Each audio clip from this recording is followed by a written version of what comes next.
کہتے ہیں محمود غزنوی کا دور تھا، ایک شخص کی طبیعت ناساز ہوئی تو طبیب کے پاس گیا اور کہا کہ مجھے دوائی بنا کر دو۔ طبیب نے کہا کہ دوائی کے لیے جو چیزیں درکار ہیں سب ہیں سوائے شہد کے، تم اگر شہد کہیں سے لا دو تو میں دوائی تیار کیے دیتا ہوں۔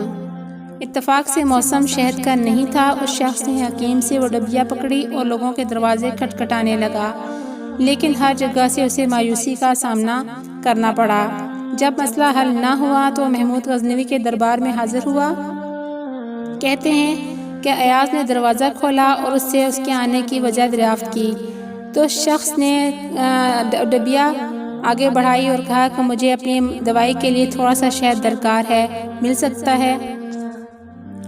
ایاز نے کہا آپ تشریف رکھیے، میں بادشاہ سے پوچھ کے بتاتا ہوں۔ ایاز وہ ڈبیا لے کر بادشاہ کے سامنے حاضر ہوا اور عرض کی کہ بادشاہ سلامت، ایک سائل کو شہد کی ضرورت ہے۔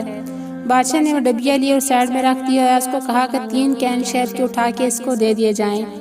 ایاز نے کہا حضور اس کو تو تھوڑی سی چاہیے، آپ 3 کین کیوں دے رہے ہیں؟ بادشاہ نے ایاز سے کہا ایاز وہ مزدور آدمی ہے، اس نے اپنی حیثیت کے مطابق مانگا ہے، ہم بادشاہ ہیں، ہم اپنی حیثیت کے مطابق دیں گے۔ مولانا رومی رحمۃ اللہ علیہ فرماتے ہیں آپ اللہ پاک سے اپنی حیثیت کے مطابق مانگیں، وہ اپنی شان کے مطابق عطا کرے گا، شرط یہ ہے کہ مانگے تو صحیح۔